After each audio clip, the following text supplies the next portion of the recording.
I was losing strength in my left arm when I got it done. I fell asleep on the plane from the Bahamas home in the off season, and I woke up. I was like, "Oh, my arm just asleep."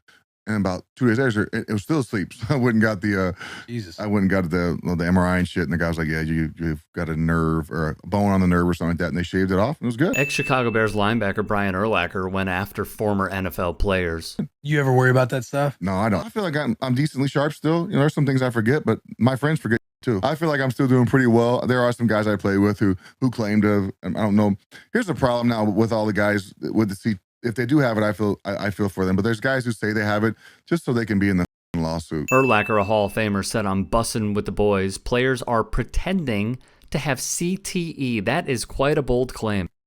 They want that money from the NFL. And I get it, man. You know, everyone wants to get their due. But there's really guys that have it that deserve to be taken care of. And there's the guys that don't have it who want to have it just so they can get part of that lawsuit. And it just drives me crazy. This is a man who had a stellar career but is defending the National Football League. Let's just go over his track record, shall we? When Jacob Blake was shot in the back by Kenosha police officer Rustin Chesky, Urlacher had quite a take. Brett Favre played a Monday Night Football game the day his dad died, threw 4 touchdowns in the first half, and was a legend for playing in the face of adversity. NBA players boycott the playoffs because a dude reaching for a knife wanted on a felony essay warrant was shot by police. It was troubling as much as it was revealing. Essentially, Urlacher took the police union statement, which suggested Mr. Blake had forcefully resisted arrest, fought with officers, put one officer in a headlock, and ignored orders to drop a knife he held in his left hand. It was a lie. USA Today's fact-checking team concluded the following: there was no firearm.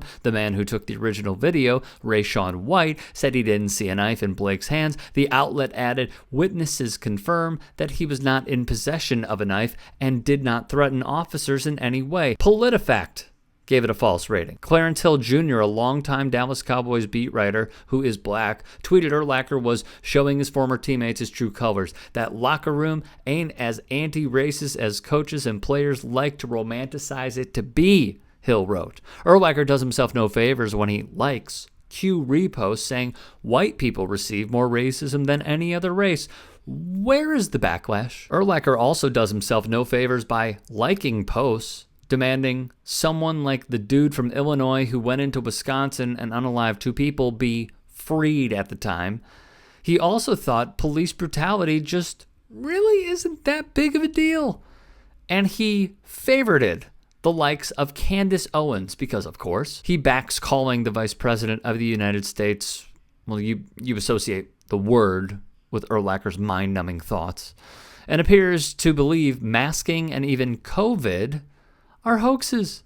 He also likes posts promoting more debunk conspiracy theories. I'm curious to know as well, what does Brian Urlacher think of, say, this? The investigation into a lawsuit claiming the NFL uses race as a factor in determining which former players are compensated for suffering head injuries. Essentially, if a player is retired or a former player says they've suffered some sort of head injury as a result of playing on the field, they go see a neuropsychologist. And that neuropsychologist evaluates their claim, makes a recommendation to a claims administrator, and then that administrator decides whether or not they're entitled to compensation or not. The NFL can appeal that decision.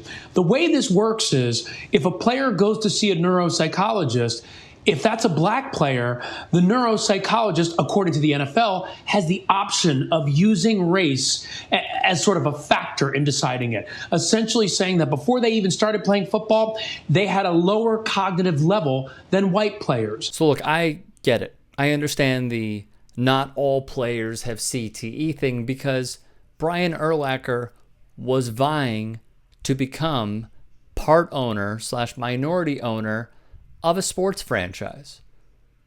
It's also very clear that he can be deceived very easily. It is also clear that he could take part in fabricating a story. Maybe, though, we should just listen to his former teammate, Matt Forte. The comment Brian Urlacher posted is void of empathy, compassion, wisdom, and coherence, but full of pride and ignorance. I pray for those who have been blinded by their wealth, privilege, and earthly fame that breeds arrogance in their hearts, and those who refuse to acknowledge racism and injustice but instead choose to place their energy into justifying it by quickly judging the victims' life as if they themselves are more valuable because their sins are different or weren't caught by man, but God sees all.